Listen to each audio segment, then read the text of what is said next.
हम फिर से लेकर आ चुके हैं आप लोगों के लिए शाम की सभी ताज़ा और बड़ी खबरें।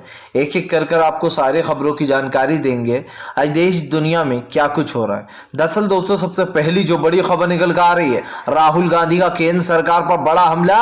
बोले अब तक कांग्रेस की सरकार होती तो उन भारतीयों को 20,000 भारतीयों को निकाल लिया गया होता, जी हाँ, यूक्रेन से। इसके बारे में आपको बताएंगे। वहीं पर दोस्तों अगली बिग ब्रेकिंग में हम आपको बताएंगे दोस्तों, हनुमानगढ़ी में घूमे अखिलेश यादव, बोले बीजेपी का खात्मा तय। जी धर्म धार्मिक चीजों में से भी किया है चोरी चपाटा बीजेपी ने, इसके बारे में आपको बताएंगे। वहीं पर दोस्तों 61 सीटों पर, जी हां आपको बता दें 61 सीटों पर कल सबकी होगी नजर। दरअसल कल पांचवें दौर का यानी कि पांचवें चरण का चुनाव है। इसके बाद तय हो जाएगा दोस्तों कि किसकी सत्ता किसके हाथ में होगी, इसके बारे में भी आपको बताएंगे। वहीं पर दोस्तों अगली बड़ी खबर में हम आपको बताएंगे असदुद्दीन ओवैसी का बीजेपी के ऊपर बड़ा हमला। बोले बीजेपी भ्रष्टाचार में सबसे आगे, सांप्रदायिकता भ्रष्टाचार बीजेपी नंबर 1, इसके बारे में आपको बताएंगे।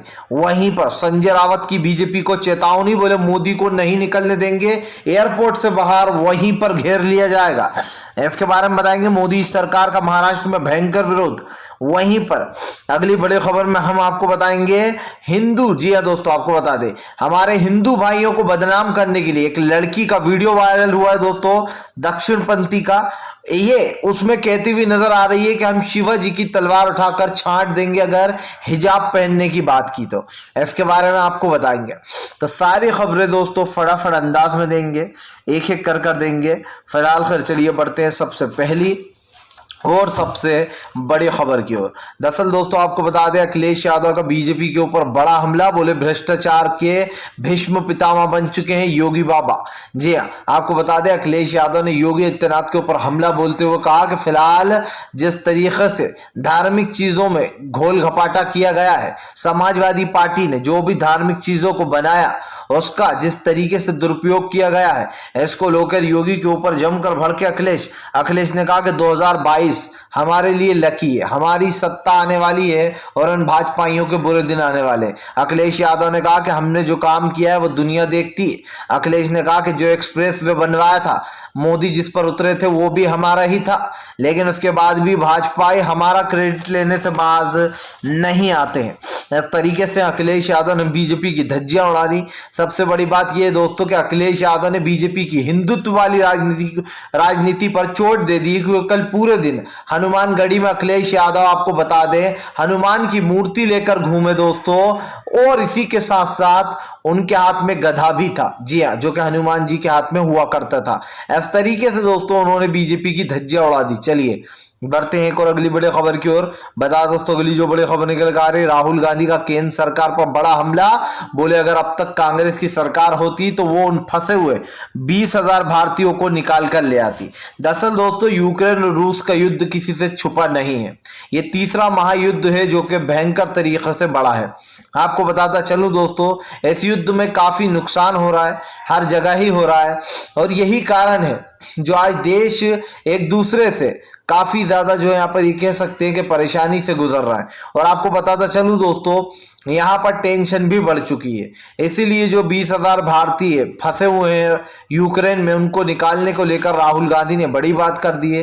राहुल गांधी ने साफ कहा कि फिलहाल अगर हमारी सरकार होती तो अब तक उनको निकाल लिया होता, लेकिन नरेंद्र मोदी आखिरकार क्या रहे हैं, चुपचाप बैठे हैं हाथ पे हाथ धरकर। चलिए बढ़ते हैं एक और अगली बड़ी खबर की ओर। बता दोस्तों अगली जो बड़ी खबर निकल कर आ रही है, जी हेमा मालिनी की अंधभक्ति दोस्तों। अब आप समझिए दोस्तों, बीजेपी की जो नेता है वो कैसे अंधभक्ति की बातें करते हैं। वीडियो सोशल मीडिया पर कल से ही वायरल हो रहा है, हालांकि कल भी मैंने इस न्यूज के बारे में बताया था आपको, लेकिन दोस्तों हेमा मालिनी का ये वीडियो तेजी से वायरल होगा, जिसमें वो कह रही हैं कि भाई अगर ये युद्ध कोई रोक सकता है रूस और यूक्रेन का तो वो मोदी जी हैं।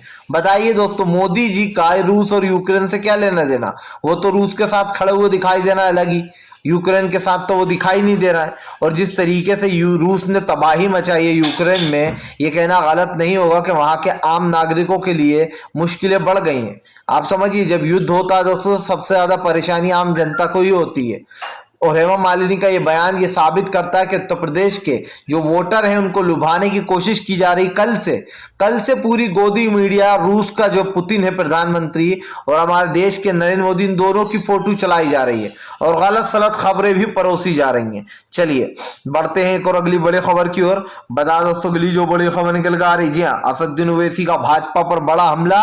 बोले फिलहाल बीजेपी है एक नंबर की भ्रष्टाचार पार्टी, ना ही वो कभी किसी को जॉब देने वाली है, ना बेरोजगारों की बेरोजगारी दूर होने वाली है। दरअसल दोस्तों असदुद्दीन ओवैसी ने बीजेपी पर हमला बोलते हुए कहा कि आज उत्तर प्रदेश की हालत बेकार है, बेरोजगारों की संख्या बढ़ती चली जा रही है, लेकिन देश में सांप्रदायिकता का रंग फैलाया जा रहा है। असदुद्दीन ओवैसी ने कहा कि जहां विकास के बारे में बात होना चाहिए वहां मंदिर और मस्जिदों पर बात होती है।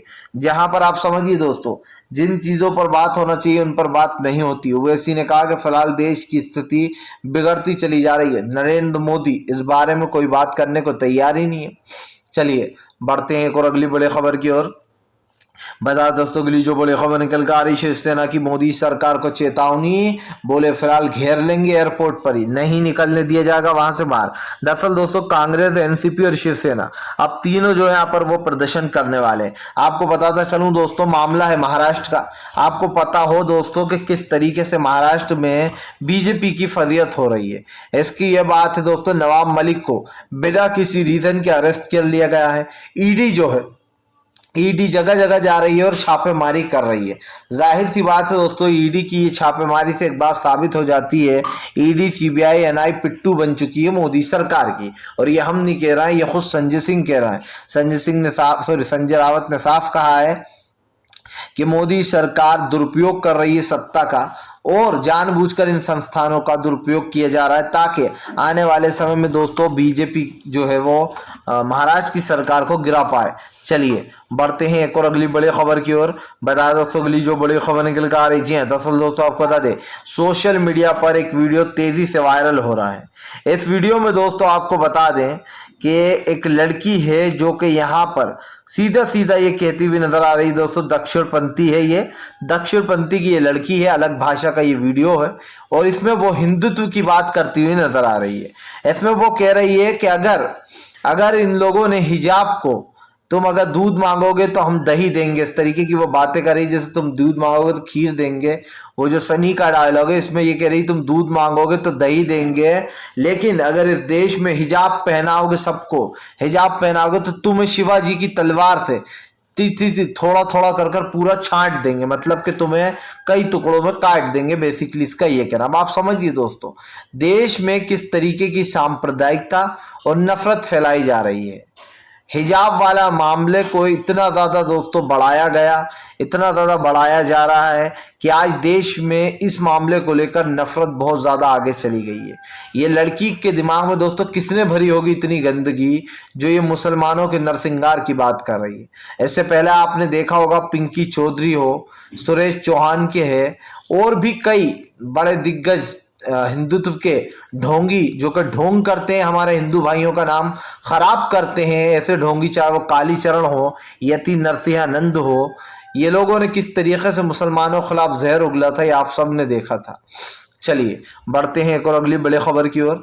बता दोस्तों अगली जो बड़ी खबर निकल कर आ रही, कल दोस्तों 5वें चरण का चुनाव, 61 सीटों पर होने वाला है मतदान। किसको कितनी सीटें मिल सकती हैं आपको बता दूं दोस्तों, सराथू जहां से केशव प्रसाद मौर्य लड़ रहे हैं, वहां पर जया बच्चन ने कल कहीं ना कहीं अपने पति अमिताभ बच्चन का भी नाम लिया और उन्होंने सपा यानी कि अखिलेश यादव का समर्थन कर दिया और अखिलेश के लिए प्रचार किया। जाहिर सी बात है क्योंकि वो समाजवादी पार्टी से, लेकिन उन्होंने अमिताभ बच्चन की भी एंट्री करा दी और यही देखकर लगता है भाजपाइयों को आग लग गई है।